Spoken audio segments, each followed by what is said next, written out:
Les erreurs fréquentes quand on veut perdre du ventre. C'est l'hiver, tu as profité du froid pour manger de la fondue, de la raclette, mais maintenant tu as ce petit ventre boudiné et tu te dis qu'il va falloir commencer à bouger pour pouvoir être prêt pour cet été. La première chose que tu as tendance à faire, c'est de te mettre au régime, n'est-ce pas? Eh bien, oublie, ce n'est pas une bonne idée. Je suis Quentin, coach sportif depuis plus de 8 ans maintenant, spécialisé dans la perte de poids femme. Si tu rejoins ma chaîne pour la première fois, je t'invite à t'abonner et à cliquer sur la cloche.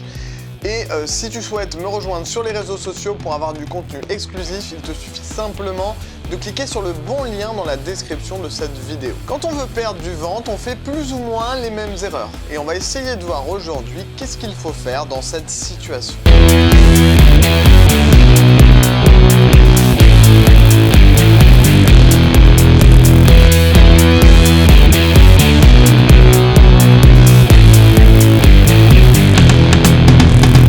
Déjà, comme je te le disais, faire un régime, c'est pas la bonne solution. De toute manière, en général, un régime restrictif, il ne vaut mieux pas en faire. À part se frustrer et faire un effet yo-yo sur la balance, c'est tout ce que tu vas y gagner. Par contre, manger sain, équilibré et en quantité raisonnable, c'est déjà mieux. Une autre erreur fréquente, c'est de croire aux produits miracles et aux pilules, comme les gélules, les plats amincissants. Ça, c'est pareil, on oublie. La seule chose que ça fait fondre, c'est ton compte en banque. En plus de ça, non seulement ça te fera pas perdre de poids, mais ça peut également te causer de graves soucis de santé parfois. Troisième erreur que beaucoup font, c'est de penser que de supprimer la totalité des sucres et des graisses dans ton alimentation va te faire perdre du poids. Déjà, ton corps, il va en avoir besoin, et comme il est habitué à manger du sucre et du gras, il va t'en réclamer. Et puis tu peux lui en donner par exemple en mangeant des noix, du saumon ou des avocats. Un autre point important, c'est que beaucoup de personnes pensent qu'on peut avoir un ventre plus ferme en faisant simplement des abdominaux. C'est loin d'être vrai. Déjà parce qu'on ne peut pas cibler la perte de poids, mais aussi parce que tes habitudes alimentaires vont avoir une bien plus grande importance sur la perte du ventre. Alors bien sûr, ça va être utile de faire des abdos, mais ce n'est pas la seule chose qui va te permettre de perdre ton ventre. L'idéal, c'est de faire un programme complet d'entraînement avec un peu de cardio, un peu d'abdos, un peu de renforcement musculaire, pourquoi pas des cours collectifs si tu es inscrite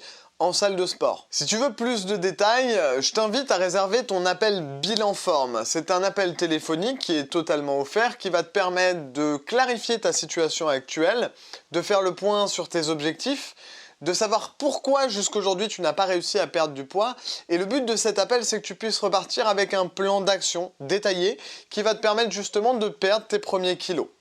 Pour ça, c'est très simple, il te suffit de réserver ton appel en cliquant sur le premier lien dans la description de cette vidéo. Comme je disais tout à l'heure, il y a quelque chose qu'on oublie souvent de dire, c'est qu'il est difficile de cibler uniquement une zone quand on veut perdre du poids. Généralement, quand tu veux perdre un petit peu du ventre, par exemple, tu vas perdre aussi des jambes, des fesses et également d'autres parties de ton corps. Donc ne te focalise pas sur une zone en particulier et essaie de travailler la globalité de ton corps. Pour finir, il y a quelque chose que les personnes qui veulent perdre du ventre font parfois, mais qui n'ont pas assez de résultats, du moins pas les résultats escomptés. C'est le fait de tout miser sur le cardio. Alors oui, le cardio, ça fait brûler des calories, mais ça n'a pas que des avantages. Tu peux vite te blesser si tu n'as pas la tenue adéquate pour faire de la course à pied, par exemple. Les bons amortis sur tes chaussures.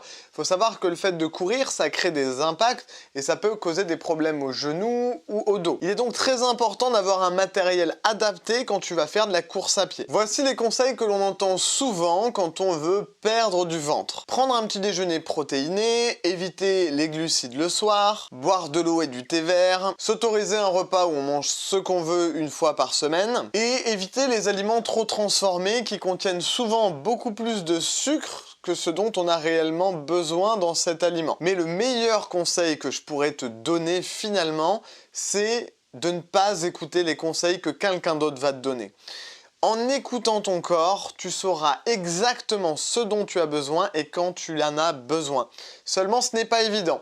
Depuis qu'on est tout petit, on nous dit des choses comme « Finis ton assiette, il y a des gens qui meurent de faim dans le monde. » On va nous dire « L'appétit vient en mangeant. » T'as pas faim, c'est pas grave, mange quand même avec nous, on mange en famille. Bref, toutes ces phrases qui nous incitent à manger plus que par faim naturelle. Et du coup, le problème, c'est qu'on a perdu cette faculté à pouvoir écouter notre corps quand il a faim. Tout simplement parce qu'on mange plus quand on a faim, mais on mange maintenant à midi, par exemple, pour ne pas avoir faim à 16 h. Et finalement, le problème, il est peut-être ici.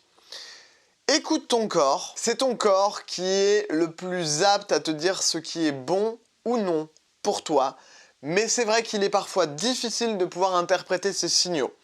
Et c'est pour ça que si tu souhaites aller un petit peu plus loin, tu peux réserver ton appel bilan forme pour pouvoir justement faire le point sur ta situation, tes objectifs et savoir pourquoi tu n'as pas réussi à atteindre tes objectifs jusqu'à maintenant.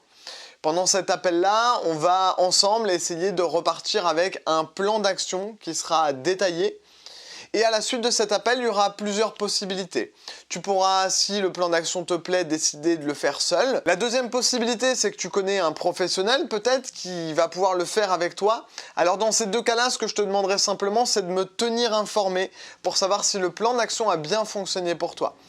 Sinon, si le plan d'action te plaît et que je sens qu'il y a un bon feeling pendant l'appel, alors je te proposerai de rejoindre mon programme de coaching personnalisé, spécialisé pour la perte de poids femme. Pour réserver ton appel, c'est très simple, il te suffit de cliquer sur le premier lien dans la description de cette vidéo. Et puis du coup, on se retrouve au bout du fil pour ton appel bilan forme.